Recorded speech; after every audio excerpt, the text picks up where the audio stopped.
मसीह के पैदा होने के वक्त के लिए कि ऐसे क्या है, जो खुदा यीशु मसीह का जन्मदिन है शुरू हो गया है।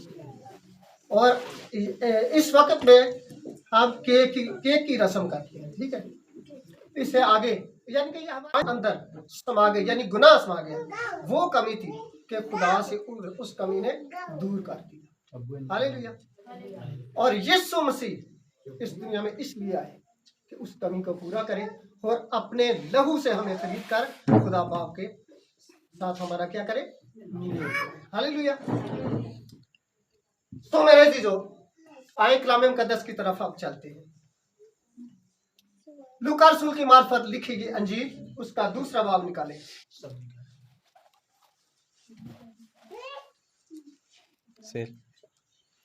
लूका रसूल की मार्फत लिखी गई अंजील, उसका दूसरा बाब और उसकी 8वीं आयत पढ़ेंगे। 8वीं आयत से पढ़ेंगे। बहुत मशहूर हवाला है, आज चरवाहों के तलक से सीखेंगे। इसमें से सीखेंगे कि क्या सबक है हमारे लिए। लूका रसूल की मार्फत लिखी गई अंजील, उसका दूसरा बाब, उसकी 8वीं आयत। उसी इलाका में चरवाहे थे जो रात को मैदान में रहकर अपने गल्ला की निगरानी कर रहे थे, और खुदावन का फरिश्ता उनके पास आकर खड़ा हुआ, और खुदावन का जलाल उनके चौगिर्द चमका और वो नहायत डर गए। मगर फरिश्ता ने उनसे कहा, डरो मत, क्योंकि देखो मैं तुम्हें बड़ी खुशी की बिशारत देता हूँ जो सारी उम्मत के वास्ते होगी, कि आज दाऊद के शहर में तुम्हारे लिए एक मुनज्जी पैदा हुआ है, जिसे मसीह खुदावन यानी मसीह खुदावन। इसका तुम्हारे लिए ये निशान है कि तुम एक बच्चे को कपड़े में लपेटा और चरनी में लिपटा और चरनी में पड़ा हुआ पाओगे। और यकायक उस फरिश्ता के साथ आसमानी लश्कर की एक गरोह खुदावन की हमद करती और ये कहती जाहिर हुई कि आदमी बाला पर खुदावन की तमजीद हो, और जमीन पर उन आदमियों में जिनसे वो राजी है सुलह। खुदावन के पाक कलाम के पढ़े और सुने जाने पर खुदावन की बरकत हो। सो मेरे अजीजों, इस हवाला में, इस आयत में जो पढ़ा गया सुना गया, इस पर आज गौर करेंगे। सबसे पहली आयत, उसी इलाका में, मेरे साथ बोले, उसी इलाका में चरवाहे थे। किस इलाका में? जिस इलाका में, यानी यहूदिया के बैतलहम में, जिस इलाका में खुदावन यीशु अल मसीह पैदा हुए, उसी इलाका में क्या कौन थे? चरवाहे थे। अगर चरवाहों के तलक से हम सीखें कि चरवाहे कौन थे, क्या करते थे, पेशा, यानी कि पेशा इनका क्या है, तो भेड़ बकरियां चराने वाले को क्या कहा गया है? चरवाहे कहा गया है। लेकिन इसके साथ साथ एक और भी है ऑप्शन इसका, कि यानी कि जो इंसानों की हिफाजत करते हैं उनको क्या कहा गया? उनको भी चरवाहे कहा। यानी कि दो लफ्ज आएंगे, चरवाहा और पासबान। पासबान वो है जो इंसानों की हिफाजत करते हैं, जैसे बादशाह है, बादशाह है, ठीक है ना, वो इंसानों की हिफाजत कर रहे हैं, वो हमारी जानो माल की हिफाजत करते हैं। और अगर इंसान की हिफाजत करता है, यानी कोई बादशाह करता है, या कोई चौकीदार करता है, या कोई सिपाही करता है, या हुक्मरान करते हैं, तो वो धोखा और फ्रेब भी कर जाते हैं। पता ना आपको, रिश्वत लेके, ठीक है ना, या मिसाल किसी से झूठ बोल के ऐसा कर जाते हैं। लेकिन चरवाहे, इसका मैं जब स्टडी कर रहा था तो थोड़ी सी मैंने की स्टडी चरवाहों की, तो इनके मुतल्लक लिखा है कि ये अच्छे तरीके से, यानी अपने गल्ला की निगहबानी करते हैं। अगर बाइबल मुकद्दस में से यूहन्ना की इंजील में उसके 10वें बाब में देखें तो खुदावंद यीशु मसीह कहते हैं कि अच्छा चरवाहा कौन है? इसका मतलब है कि ये सच बात है कि चरवाहों को ही क्यों पैगाम दिया, इसलिए कि वो जिम्मेदार थे।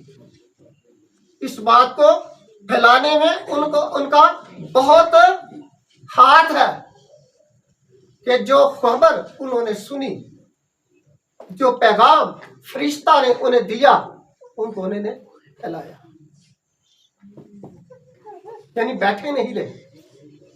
तो मेरे अजीजों, बनी इसराइल में हम देखते हैं कि चरवाहे को अच्छी इज्जत दी जाती थी। चरवाहे को क्या थी? अच्छी इज्जत दी जाती थी। और मिस्री लोग जो थे वो चरवाहे से नफरत करते थे। क्यों? कि वो भेड़ों के साथ भेड़े ही थे, भेड़ों जैसी बदबू आती थी, ऐसा ही है ना। लेकिन खुदावन यीशु मसीह का पैगाम इनके पास पहुंचा। ठीक है कि उसने हकीरों को चुना, कमजोरों को चुना, नातवानों को चुना और बेवजीदों को चुना। उनको खबर मिली, उनको क्या हुआ? खबर मिली कि आज दाऊद के शहर में तुम्हारे लिए क्या हुआ है? तो मनच्छी पैदा हुआ, यानी मसीह खुदा। तो मेरे जीजो, इसलिए ये खबर जो है सबसे पहले किसको मिली? पहली याद पढ़े बेटा। उसी इलाका में चरवाहे थे जो रात को मैदान में, उसी इलाका में चरवाहे थे, आगे, जो रात को मैदान में रहकर क्या कर रहे थे? अपनी गला की निगाहबानी कर रहे थे। रात के अंधेरे में, मौत के साया की वादी में, यानी कि मौत के साया की वादी इसलिए मैं कह रहा हूं कि हो सकता है कि ऐसा जंगल हो, ऐसे हालात हो जहां खौफ हो, डर हो, वहां बैठकर वो क्या कर रहे हैं? अपने गला की निगाहबानी कर रहे हैं, जाग रहे हैं, होश में है। तो खुदावंत का फरिश्ता क्या है? आगे पढ़े बेटे। और खुदावंत का फरिश्ता उनके पास आ खड़ा हुआ, बिल्कुल उनके पास आ खड़ा हुआ। आगे। और खुदावंत का जलाल उनके चौगिर्द चमका। आगे। और वो नहायत डर गए, यानी कि जब खुदावंत का दूर चमका, खुदावंत का जलाल चमका, तो वो एकदम डर गए। ये क्या हुआ? पहले कभी हमने ऐसा नहीं देखा, पहले कभी ऐसी रोशनी नहीं हमने देखी, क्या हुआ? डर गए। आगे। मगर फरिश्ता ने उनसे कहा, डरो मत। आगे। क्योंकि देखो मैं तुम्हें बड़ी खुशी की बशारत देता हूँ। क्या देता हूँ? बड़ी खुशी की बिशारत देता हूँ, जो सारी उम्मत के वास्ते होगी। यहाँ ठहर जरा, ये देखें, खुशी की खबर किन को मिली? चरवाहों को मिली। वो जिनसे मैंने बताया कि मिस्री लोग नफरत करते थे, उनके बदनों से, कपड़ों से ऐसी बदबू आती थी जैसी भेड़ों के बदनों में आती है, भेड़ों की खाल में आती है, उनकी ऊन में आती है, जो बाल होते हैं। अगर भेड़ों के तरह देखें तो भेड़े ऐसी होती हैं, भोली भाली तो होती हैं, लेकिन उनकी ज्यादातर नाक भी बाज दफा बहती है, देखी होगी ना आपने, ऐसी, यानी कि गंदी, बहुत गंदी होती हैं, उनसे बदबू आती है। लेकिन खुदावंत का फरिश्ता उन्हें ही पैगाम दिया कि डरो मत, क्योंकि देखो मैं तुम्हें बड़ी खुशी की बिशारत देता, खुशी की खबर देता हूं कि तुम्हारे लिए क्या हुआ है। यानी कि तुम जो मौत के साया की वादी में बैठे हो, तुम जो अंधेरे में बैठे हो, आज जो तुम्हारे ऊपर नूर चमका है, वो इसलिए चमका है कि तुम्हारे लिए एक मुनज्जी पैदा हुआ, यानी मसीह खुदा। आगे पढ़ना बेटा, मैं जल्दी कि आज दाऊद के शहर में तुम्हारे लिए एक मुनज्जी पैदा हुआ। कि आज दाऊद के शहर में तुम्हारे लिए, किसके लिए? गडारियों को, चरवाहों को खुदावंत का फरिश्ता कहता है कि तुम्हारे लिए। अगर इन्हीं चरवाहों का हम देखें, बैकग्राउंड देखें, इब्राहिम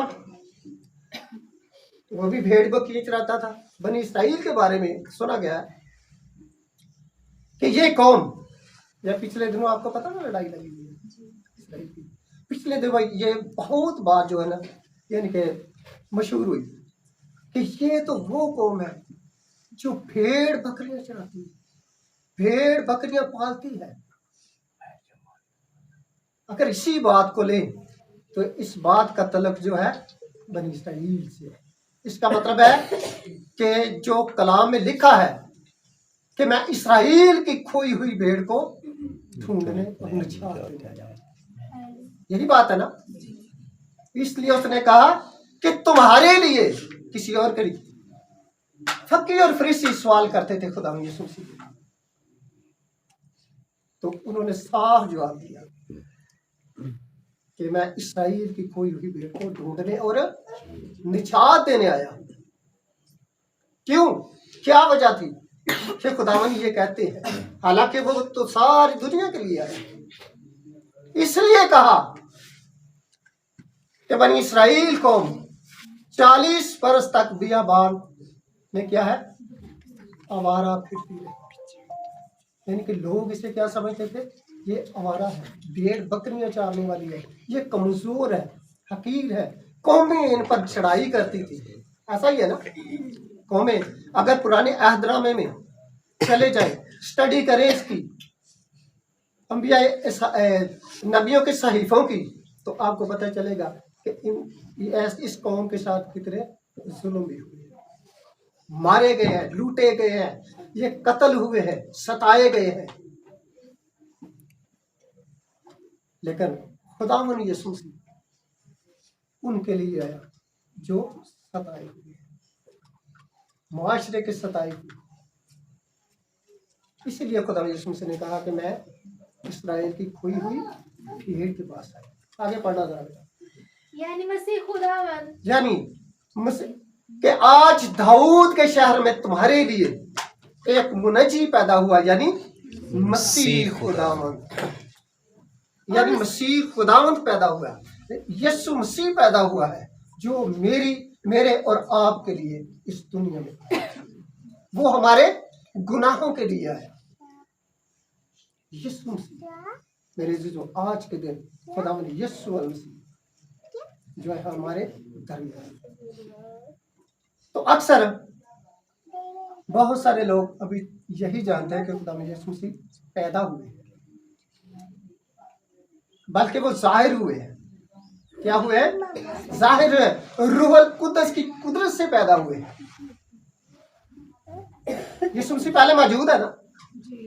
यूहन्ना की इंजील उसका पहला बाब पढ़े, पहली 2 आयत पढ़ ले, तो उसमें लिखा है इब्तिदा में कलाम था, कलाम खुदा के साथ था और कलाम ही यही इब्तिदा में खुदा के साथ। इसका मतलब वो पहले मौजूद है, पहले था।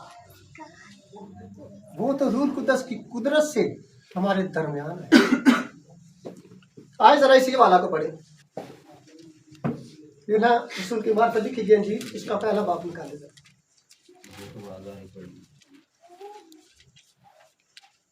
इब्तिदा में कलाम था, आगे पढ़े बेटा जरा। इब्तिदा में कलाम था और कलाम खुदा के साथ था और कलाम खुदा था, यानी इब्तिदा में खुदा के साथ था। सब चीजें उसके वसीला से पैदा, चीजें किसके वसीला से पैदा हुई? उसके वसीला, इसी यीशु के वसीला से पैदा हुई। और कोई चीज भी उसके वसीला से बगैर नहीं हुई पैदा, उसी के वसीला से, सब उसी के वसीला से पैदा हुई, इसलिए कि ये पहले से मौजूद है। आज दाऊद के शहर में तुम्हारे लिए एक मुनज्जी पैदा हुई, यानी मसीह खुदा। मसीह का क्या मतलब है? पहले से ये मौजूद है, लेकिन मसीह का मतलब यह है कि पहले से मसा किया हुआ। आगे पढ़ा जरा बेटा। और जो कुछ पैदा हुआ है उसमें से कोई चीज भी उसके बगैर पैदा नहीं हुई। जी पढ़े। उसमें जिंदगी थी और उसमें क्या थी? जिंदगी। उसमें जिंदगी थी। हालेलुया। यूहन्ना रसूल वो कहता है कि उसमें जिंदगी थी और वो जिंदगी जो है वो लेकर आया ताकि हमें भी जिंदगी दे और दोबारा जो है मौत की हालत से निकालकर हमें क्या करे, जिंदा करे, ताकि हम भी उसके साथ जिंदा हो। उसमें क्या है, जिंदगी थी और जिंदगी क्या थी, आगे बढ़े। और वो जिंदगी आदमियों का नूर और वो जिंदगी आदमियों का नूर थी। आगे। और नूर तारीकी में चमकता है। और नूर तारीकी में चमकता है। जैसे डरियों ने नूर को देखा और वो डर गए, उसकी ताब ना चल सके, तो फरिश्ता ने कहा कि डरो मत। आगे बढ़ना जरा। और तारीकी ने उसे कबूल ना किया। आगे बढ़े। एक आदमी यूहन्ना नाम मौजूद हुआ जो खुदा की तरफ से भेजा गया था। 10वीं आयत पढ़े। वो दुनिया में था और दुनिया उसके वसीला से पैदा हुई और दुनिया ने उसे ना पहचाना। वो दुनिया में था और दुनिया उसके वसीले से पैदा हुई। दुनिया में था का मतलब क्या है, जिस तरह से खुदावन यीशु मसीह आज इंसानी रूप धार कर हमारे दरमियान आए हैं, लेकिन उस क्या किया, उसे ना पहचाना। आगे पढ़े जरा। वो अपने घर आया। वो अपने घर आया और उसके अपनों ने उसे कबूल ना किया। आगे। लेकिन जितनों ने उसे कबूल किया, लेकिन जितनों ने उसे कबूल किया, उसने उन्हें खुदा के फर्जंद बनने का उसने उन्हें खुदा के फर्जंद बनने का क्या हुआ, हक बख्शा, जिन्होंने कबूल किया। आगे लूका की इंजील का वाला निकालो जरा, उसको आगे जरा देखते हैं।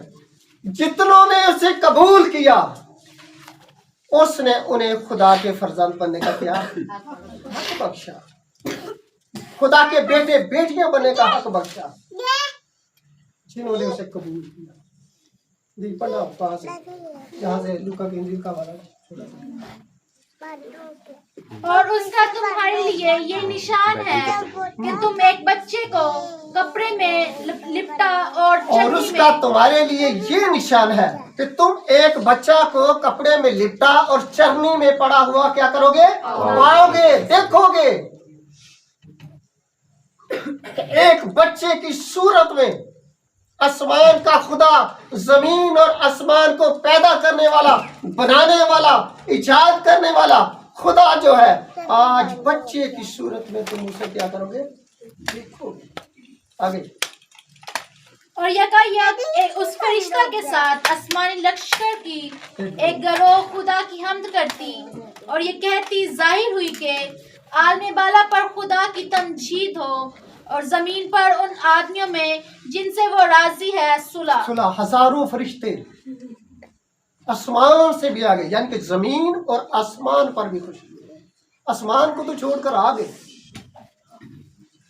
होनी तो जमीन पर खुशी चाहिए ना, लेकिन आसमान पर इसलिए खुशी हुई कि खुदा का वो अहद, वो वादा जो उसने इंसान से किया था कि मैं, याद है आपको बागे अदन का वाक़या, जब आदम ने गुनाह किया तो उन्हें सजा मिली, तो खुदा ने वहां एक अहद किया कि बेटा इधर ध्यान जरा करें, बेटा ध्यान करें, बाद में कर दिया। खुदा ने तो वहां का एक अहद किया था, जब शैतान ने, इब्लीस ने आदम और हवा को जो गुनाह में गिरा दिया वरगला के, तो वहां खुदा ने अहद किया, इसी बेटे का अहद, इसी बेटे का वादा किया कि मैं एक बेटा भेजूंगा, वो क्या करेगा, इब्लीस के सर को कुछ नहीं। मैं तेरे और औरत के दरमियान, यानी कि इब्लीस से खुदा कह रहा है, जिसने आदम और खुदा के दरमियान जुदाई डाल दी, वहां खुदा कह रहा है कि मैं तेरे और औरत की नस्ल के दरमियान क्या करूंगा, अदावत डालूंगा। वो तेरे सर को क्या करेगा, कुचलेगा, तो उसकी एड़ी को काटेगा, उसकी क्या करेगा, और वहां उसने एड़ी को काटा, तो सर कुचलने के लिए खुदा ने वहां ही मंसूबा बना दिया कि मैं अपने बेटे को भेजूं। ये वही बेटा है जिसके वसीला से आसमान, ये वही यीशु अलैहि मसीह है जो आप आज बच्चे की सूरत में जो है हमारे दरमियान। और गडरिये को इसी का पैगाम मिला कि तुम एक बच्चा को कपड़े में लिपटा और चरनी में बना हुआ पाओ।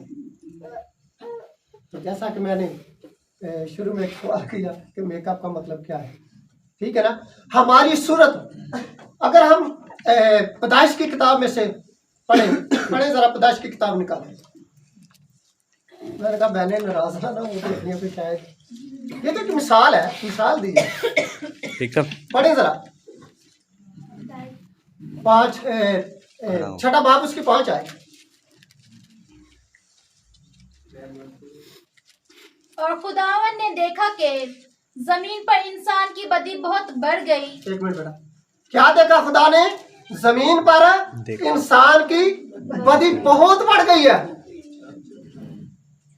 इसलिए खुदा को आना पड़ा हमारे दरमियान ताकि हमारा जो वो बिगड़ा हुआ चेहरा है, जो बिगड़ा हुआ चेहरा है, जो हमने गुनाह में घिर कर अपनी शक्ल जो है वो बिगाड़ ली है। आगे पढ़े जरा बेटा। और उसके दिल के तसव्वुर और ख्याल सदा बुरे ही होते हैं। आगे बढ़े। तब खुदावन ने जमीन पर इंसान को पैदा करने से मालूल हुआ, वहाँ मालूम हुआ, यानी कि दिल में काम किया, पछताया कि ये क्या हुआ। लेकिन खुदा ने छोड़ा नहीं इंसान को। उसने कहा नहीं, मैंने वादा किया, अहद किया कि मैं जरूर अपने बेटे को बचाऊंगा। वही चेहरा जो बिगड़ा हुआ था गुनाह के बायस, क्योंकि खुदा ने तो अपनी शक्ल शबीह पर इंसान को पैदा किया। लिखा है ना कि खुदा ने इंसान को अपनी शक्लो शबीह पर और सूरत पर पैदा किया और नरो नारी पैदा किया।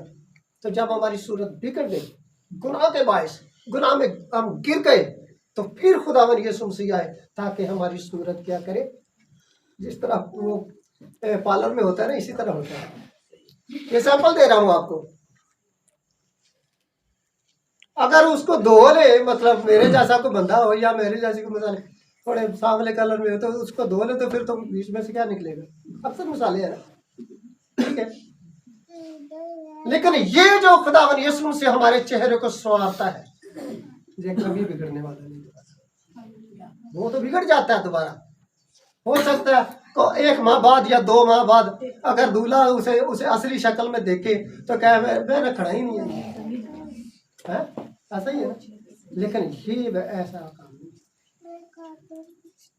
जब हम खुदावन की दुल्हन कहलाते हैं तो हम पूरे तौर से अपने आप को खुदावन के हुजूर में ले आते हैं, उस पर ईमान ले आते हैं, उसके आइन जो है उसे पूरा करते हैं। यानी कि वो शक्ल जो खुदावंद हमें देना चाहता है, जब हम अपना लेते हैं, पुरानी इंसानियत उतार कर नई इंसानियत पहन लेते हैं, तो मेरे अजीजों फिर हम खुदा जैसे हो जाती है। फिर हमारी असली हालत, असली सूरत हो जाती है वही जो उसने पहले दिन बनाई थी, जब जमीन आसमान बनाया। उसी शक्ल, वही सूरत, वही शबी जो खुदा ने हमें पहले दिन दी। तो मेरे वक्त है। अब वक्त कौन सा है? अब वक्त ये नहीं कि हम यानी कि हर साल यही ईद मनाए, ईद विलादत नबी। ईद का मतलब पता क्या है? ईद का मतलब है कि जो बार बार दिन आए। ईद का मतलब है कि बार बार आने वाला त्यौहार, उसे ईद कहते हैं। यानी कि साल बाद आता है ना, ईदें जो है साल बाद आती हैं, ठीक है ना, उसे बार बार, ये बार बार आने वाली नहीं, बल्कि अब जब खुदावन यीशु मसीह आएंगे तो क्या करने आएंगे पता है आपको? अदालत करने, हिसाब करने, जज़ा और सजा देने, ठीक है ना। एक हवाला पढ़े आखिर, 2 कुरिन्थियों 5वां, उसकी नाम ही याद पड़े। 2 कुरिन्थियों का नाम खत, उसका 5वां बाब, नाम ही याद पड़े, आखिरी वाला बोलिए। क्या वो मतलब क्या करने आ रहे हैं? ये दूसरी आमद है खुदा ने उसमें अब जब आएंगे। इसी वास्ते हम ये हौसला रखते हैं कि वतन मैं हूँ पौलुस रसूल यह कहता है कि इसलिए हम ये हौसला रखते हैं, दलेरी रखते हैं कि वतन में हो ख्वा जिला वतन, क्या करें आगे, उसको खुश उसको करें। क्या करें, खुश करें। क्या करें उसे, किन बातों से, अपने अमान से। अपने ईमान को मजबूत करने से, ईमान से, ठीक है, ईमान से, ठीक है ना, यानी कि अपने ईमान से, अमाल से, नेक अमाल से, नेक कामों से, नेक बातों से, खुदावंद की हमद सताइश, उसकी प्रस्तिश करके, उसके आगे झुक कर, इन बातों से क्या करना है, खुदावंद को क्या करना है, खुश करना है। आगे पढ़े बेटा। क्योंकि जरूर है कि मसीह के तख्ते अदालत के सामने, क्योंकि जरूर है कि मसीह के तख्ते अदालत के सामने जाकर हम सब का हाल जाहिर किया जाए, हम सब का हाल क्या हो, जाहिर किया जाए, ताकि हर शख्स अपने उन कामों का बदला पाए जो उसने बदन को में रहकर वसीला से किया। किए हो। हाँ जी, हालेलुया। ताकि हर आदमी उन कामों का बदला पाए जो उसने बदन में रह के, चाहे अच्छे हैं चाहे बुरे हैं, यानी कि अपने ईमान जो है वो हमने दुरुस्त करने हैं। तो अब जो खुदावंद आ रहे हैं वो लोहे के अस्सा से हुकूमत करने हैं। क्या कर रहे आ रहे हैं, लोहे के अस्सा से। अब वो नहीं कि खुदावंद यीशु मसीह आएंगे, ठीक है, हमें ये पैगाम मिलेगा कि जाए देख लें उसे, देखेगी तो हर आंख से, कलाम में लिखा है कि जब खुदावंद आएंगे तो हर आंख उसे देखेगी। लेकिन लोग उसके बायस क्या करेंगे, अपनी छाती पीटेंगे। क्यों कि भाई हम